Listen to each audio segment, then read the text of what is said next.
Hello, everybody. Today we're doing session 4, and if you've missed session 1, 2, 3, and my testimony, they're all on my Facebook page. So if you look on my Facebook page, you should be able to see them, and that's where they're stored for right now. All right, today we're going to be talking about Wohnungen. That means apartment in German. And we're going to be talking about mainly the main apartment that I lived in when I was in Germany. I lived in Kundern, which is a small village right on the Swiss border. We were 14 kilometers from Lörrach, and Lörrach was the border crossing with Switzerland. And if you remember, last time I was talking about the Christmas tree that we carried from one row house to another. Well, that's where we lived. We were very close to the Swiss border. We could walk there in 10 minutes, get on the train, streetcar, get on a streetcar, and go into town to Basel, go to a movie, go to a meal, or whatever. So we could go shopping in France in the morning, come home, put the groceries away, and go out to Switzerland for the evening.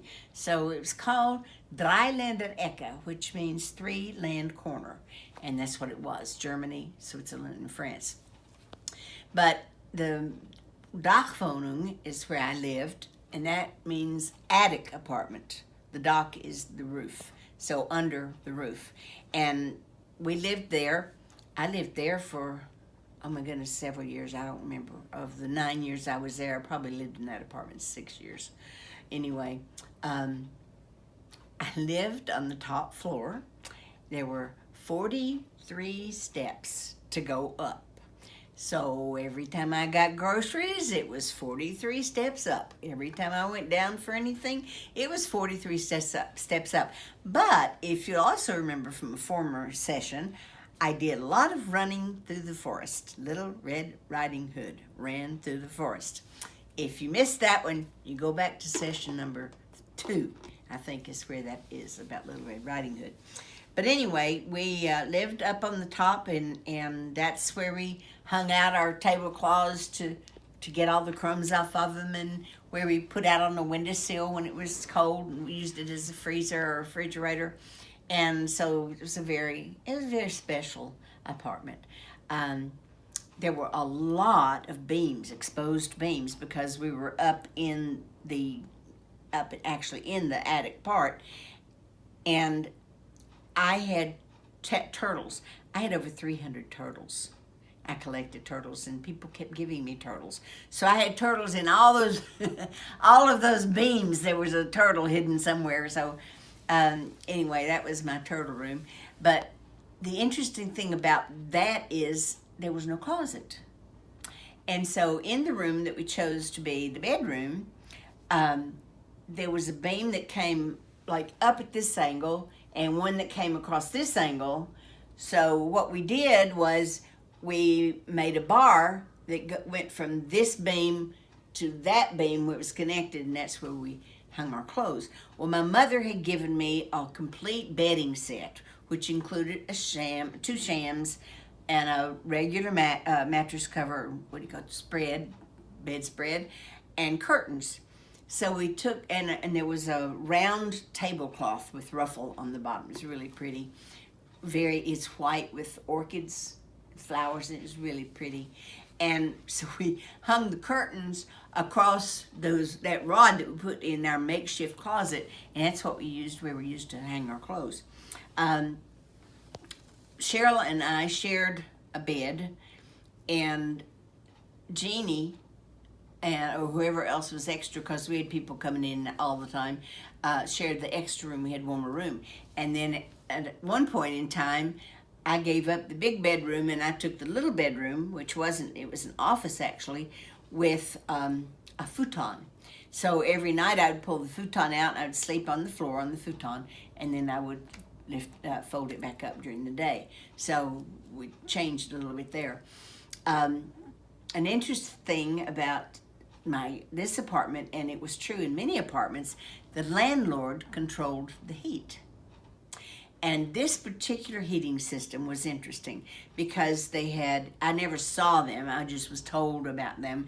They had like bricks in the bottom of this heater, and they would heat the bricks during the day, and then they would turn off the heat, and the hot bricks would keep you warm through the night. Supposedly. Sometimes we were really cold. But he also determined when you turned it on and when you turned it off. So they always turned it off in April, regardless of the weather. And sometimes it snowed in May, but he wouldn't turn the heat back on. So those were cold days, and we didn't have any heat. So you just put on extra clothes. We had a washing machine, but it wasn't common to have a clothes dryer. So I would go wash my clothes and either hang them out on the line. If it was just towels or sheets or something like that, we'd hang them out on the line on the balcony that also was made out of those timbers. And then I would put the clothes that I wanted to dry in the dryer up to my mission director's house. He lived up on the hill above me in the village, and I would dry my clothes. And while we dried my clothes, we prayed for Eastern Europe. And that's how I became interested in Eastern Europe in the first place, was through praying for them. And European Christian Mission had a lot of work in Eastern Europe. And before I ever entered one of those countries, I'd been praying for them for a very long time. And I know that those seeds came to fruition in many, many different ways. But that was special. When I dried my clothes, I would go up and pray for Eastern Europe. And when we lived in Wilhelmsweg in Lörrach, they had an open market every weekend. So you'd take your little basket and you would go shopping, and you would buy whatever you needed at the open market that you wanted to buy. You could buy a dress, or you could buy a corn cob, or you could buy a pair of shoes. I mean, everything was at the open market. And so then when we moved to Condon on the 4th floor up in the Dachwohnung, every Saturday morning at 6 o'clock, you could hear the people. They didn't have air conditioning, so we had the windows open to sleep. And you could always hear the people talking, sales ladies talking to customers. And it was a pleasant way to wake up. It was just friendly. And so then we would go downstairs and buy fresh flowers or whatever we needed, potatoes or carrots or whatever that we wanted to buy at the time. And so that was always a special time. And then once or twice a year, they would have a special markt, and especially Oktoberfest. I'm sure you've heard of Oktoberfest. Well, that was held right across from our apartment because we lived next to the Marktplatz, which is translated marketplace. And that place would be absolutely chock-a-block full of little booths where you could buy all sorts of things. You could buy anything. You could buy a penknife or a pair of panties. They had a lot of variety in those shops. But then they would also set up these big beer tents. They would set up the tents with the long wooden tables and wooden benches, and you could hear them singing way into the night their German beer songs as the accordion played and they sang, and we heard all that. We heard when the fire trucks came and went. We heard when people were talking on the streets, because it was a friendly village. It was a wonderful place just to walk through. Just to take your time and walk through the village. It wasn't that big, but it was home, and I really loved being there. One thing that I thought was different in Switzerland, and this is very interesting, I've seen a commercial on TV recently that reminded me of this street in Basel. And we would go to the movies, and we could hardly ever find a place to park. But this one street was very narrow, cars parked on both sides. You would drive down the street and put on your brake, and you would rotate. It would rotate your car around, and then you would drive out. So there was no way to turn around, so the road turned. And I've actually seen a commercial. If you see that commercial, I'm not sure if it was Volkswagen or not, but it was actually true. And I actually went on a street like that, and you just drive down it, and you turn around. For us, it was, I don't know what other purpose it could possibly have, but for us, it was just something that was different, and that was interesting. But Basel, Switzerland is a beautiful city. We would go into for the day, we'd just walk around, walk to the Münster, which is the large cathedral there, walk across the bridges, across the Rhone River.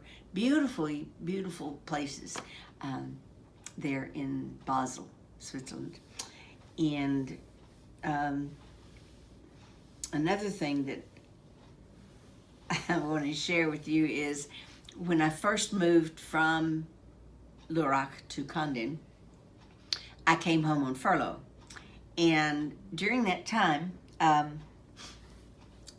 one of my students' parents were going on furlough, and they were going to be gone for a long period of time, and so they wanted to sell their car. And so my student told his parents that car's not going to sell because Nina needs that car. And they said, we can't afford to give her a car because we need to have money from this car so we can buy one when we get to Canada. And so he said, well, it's not going to sell. Sure enough, they put it in the paper, they advertised it any way they could, and it did not sell. He said, I told you it wouldn't sell. That needs to be Nina's car, unbeknownst to me in any of this conversation. So the deal was they left the car parked outside my apartment on Wilhelmweg, and said, they left a note saying that they would like for me to pay such and such amount for the car, and I could pay it over a period of time. So there was no set payment or schedule for paying or anything. And so I didn't know anything about this. They went on to Canada and left the car parked in front of my house. So I came home from Tennessee and got to Basel. You always flew into Basel. Well, I didn't have enough money for a cab home. I mean, I had no European money at all. And I don't know, I didn't have any money, any cash to change or anything. So I called my roommate and I said, Cheryl, I'm going to get a cab home, but I can't pay him. So please be ready to meet us at the door and pay for the cab. And so she did. She met us, she had her house coat on. It was late at night when I got there. Had her house coat on, she came down and she paid for the cab. And as we were walking back into the apartment, she looked at me and she says, by the way, that's your car. And I said, my what? She said, that's your car. And I said, how so? So she told me about this story. And so I thought, I don't have a car. I mean, I can't afford a car. And so the next day, another missionary, Canadian missionary, came to visit us. And she was a good friend of ours. And she said, my parents are coming from Canada, and they're going to stay about a month, and we were going to rent a car. How about if we rent your car? And I said, I don't even have the money to put tags on the car or anything. She said, oh, I'll take care of all that if you'll just let us rent it, and we'll rent it from you and pay you for the use of your car. So there it was. It was my car. She paid the tags, license tags on it, and when they got through using it for their trip, they left it and then went on back to Canada. So I had a car. And whenever I got money, I would send them money until I got it paid for. But that's also the way, see, I didn't have any support. I didn't go to Hungary or Germany as a missionary. I was running away from everything, all my past failures. I was running away and I ran straight into God's loving arms. So I didn't have any support. And this girl whose parents rented my car was my first supporter, $15 a month. And that's what I had coming in, $15 a month.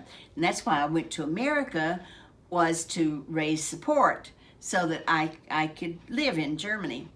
Well, I didn't get support. I would go to a church and speak, and they'd pat me on the back and say, good job, God bless you, and give me $25, which sometimes didn't even cover the gas to get there and back. So it went that way all summer. And at the end of the summer, I was just saying, Lord, I believe you want me to go back. And if you don't want me to go back, then you're going to break my leg, because I believe I'm supposed to go. And so the time came for me to go, and I actually put my time off because my stepbrother was dying of cancer, and he died in August. And his wife came up to the house after his death, and she said this was his last income tax return. And I know that that he would want you to have it. And so that's how I got back to Germany. But I didn't have any money when I got back there. So I literally lived on money from heaven. I remember one time we needed to go on a teacher's retreat, and we were going to Switzerland, so we had to cross the border and pay $10 for the retreat, for the meals, I guess. And I didn't have $10. But the Lord told me I was going to go, so I signed up, and I didn't have any money. And I want you to know, the next day after I signed up, I got a $10 bill and a card from my mother. And she had never sent me cash in the mail before, and she never did it after. But the $10 was enough to pay for me to go to that teacher's meeting across the border in Switzerland. I would find money in my roll book. I would start to call the roll, and I would down to be money there. Some people would come up and shake my hand and leave money in it. My mailbox out front, sometimes I would go out to get the mail, and there would be cash in there. So missionaries on the field literally kept me on the field. And little by little, I began to have enough money to live on, but I couldn't even buy groceries. And Cheryl would keep a list on the back of the cabinet, and would write down whatever she had paid. And then when I got money, I would pay that amount, and we'd start over again. And she would carry the whole bill because she was well supported.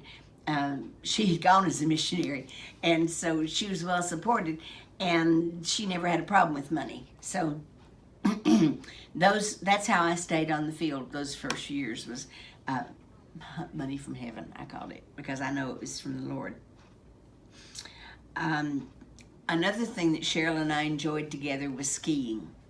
And I learned to ski in the Swiss Alps by St. Moritz. I actually didn't ski St. Moritz, but I did go there. We were in a village called Bergun, which is about halfway up the mountain in that area. And it was just a small village that we went to every year as a staff. And we would all take all of our food, and we would all pitch in and have a big meal every day and so forth. So we first got there, and it was so foggy. It was just really, you couldn't see anything around you. It was really, really foggy. So we decided that we would go out for an Oval Maltine. Well, first of all, they had to explain to me what Oval Maltine was. It's like a chicory drink. So it's not coffee, and it's not really chicory, but it's Oval Maltine. Anyway, and it's a hot drink. And many times you'll have that if you're outside, you'll get an Oval Maltine.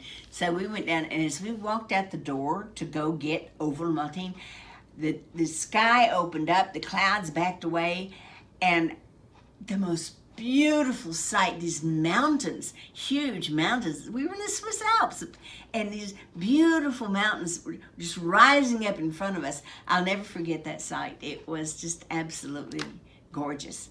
And that's like the first time I ever went into Switzerland with my sister and brother-in-law, and we had a family wagon that we'd all slept in. They had 4 children, and them and me, and we all slept in there, and a dog, so my dog, and that I'd taken over there. So I got up the next morning.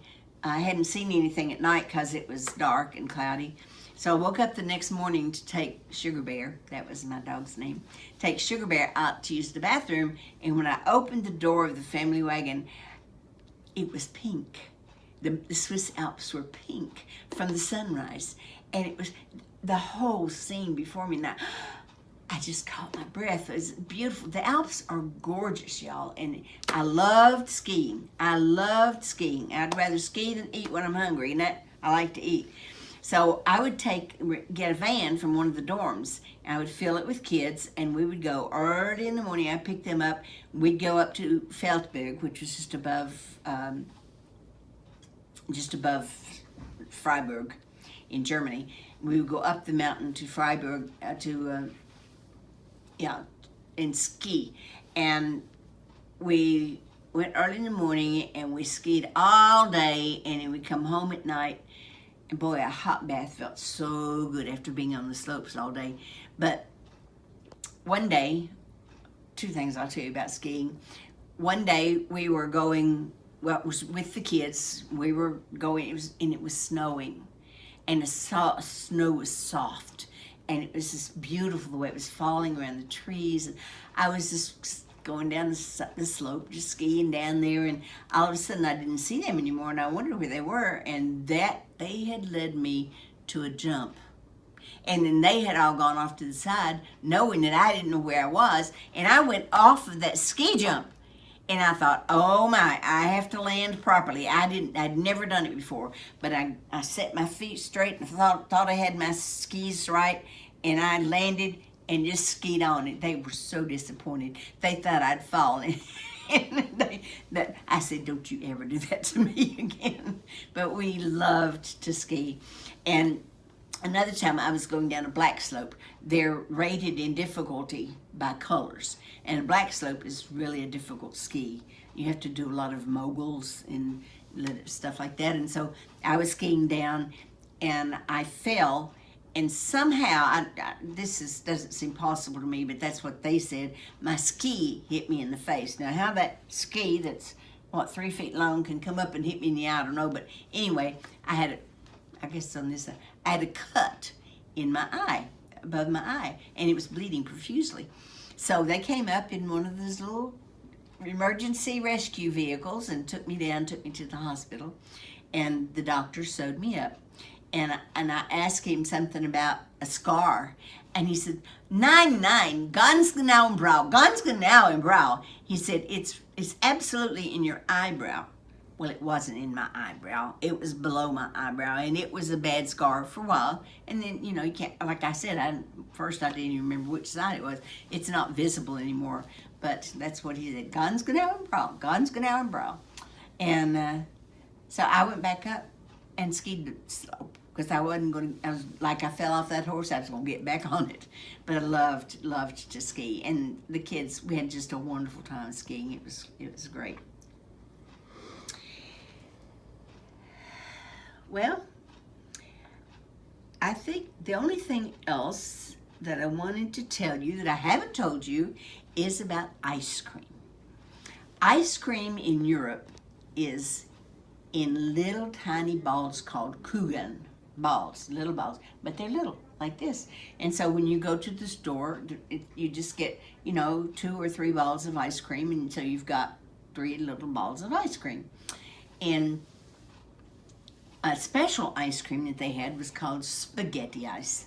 And spaghetti ice was put through a sieve so that it looked like noodles, and then they would use raspberry filling to put on top to look like the sauce, and white chocolate on top of that. And so you had ice, spaghetti ice. I thought that was unusual. But I got in trouble by the size of the Kugel. When I went to Ohio, I was visiting family of my mission director's wife in Findlay, Ohio. And they took me to, what's it called? A famous ice cream place I'd never heard of. And anyway, we went there, and he asked me how much ice cream I wanted. And I said, I'll take three balls of ice cream. He put 3 scoops, and it was like this high.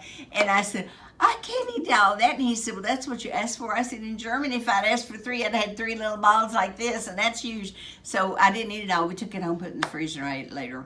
So there are differences in the culture, but again, you just learn to adapt and just sit back and enjoy your time. And I am certainly enjoying these days.